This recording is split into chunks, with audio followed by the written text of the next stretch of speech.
Hello guys, this is Ezio Auditor 392, and in this video I will explain to you how to correctly utilize GPU boost and use the reading it shows to you to your advantage. Now in this current setup I am running a customized BIOS that I edited myself using the Maxwell BIOS editor. You may or may not need it depending on how good your card overclocks. And this video does not only apply to my card, by the way. So you guys out there that own a 980, 780, 780 Ti, this will work for you.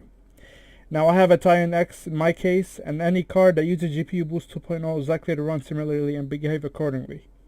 Now what I have done is increase the power limit TDP from 100% to 122%, which is roughly around a 50 watt increase from the default 275 watts that the card eats if you increase the power limit.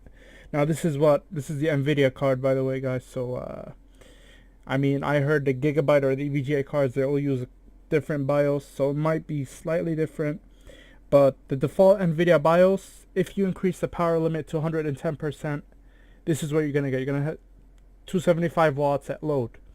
Of course, this is demanding scenes. So it does tend to generate a bit of heat at 275 plus 50 is 325 watts, so that's what my card is taking. But on the positive side, I am able to maintain an overall higher boost clock even in like GPU intensive scenes. So like in Battlefield 4, where especially on that map, it's called Operation Locker, yes, where all the frags, all the smoke grenades are being thrown out, and it does tend to be, it's probably, I guess, one of the most demanding maps in the game, and it's very stressful on the GPU. If you're using MSI Afterburner, just make sure you have the power option enabled in on-screen display. If you're using Precision X like I'm using, then make sure to have the power, core clock, and temperature on screen, because you will need them. You have to keep monitoring them. Now I'll show you how to put your overclock to the test. For the best accurate result, please refrain from using synthetic benchmarks. Stay away from Heaven. Stay away from Furmark. It does not reflect the real world scenario. You need to jump into your favorite games. Run at extreme settings though. Extreme settings, even if the frame rate is low. If you have a lower end card, even if the frame rate is low, bump the settings. We're just testing an overclock here, just to rule out any bottlenecks. Now the more that demanding the scene, the more power is basically used. Now keep an eye on your power usage, and you need to make sure. So let's say, for example, I have 122% here. If you want to make sure your overclock is stable, try to keep it 5 to 10% below that 122%.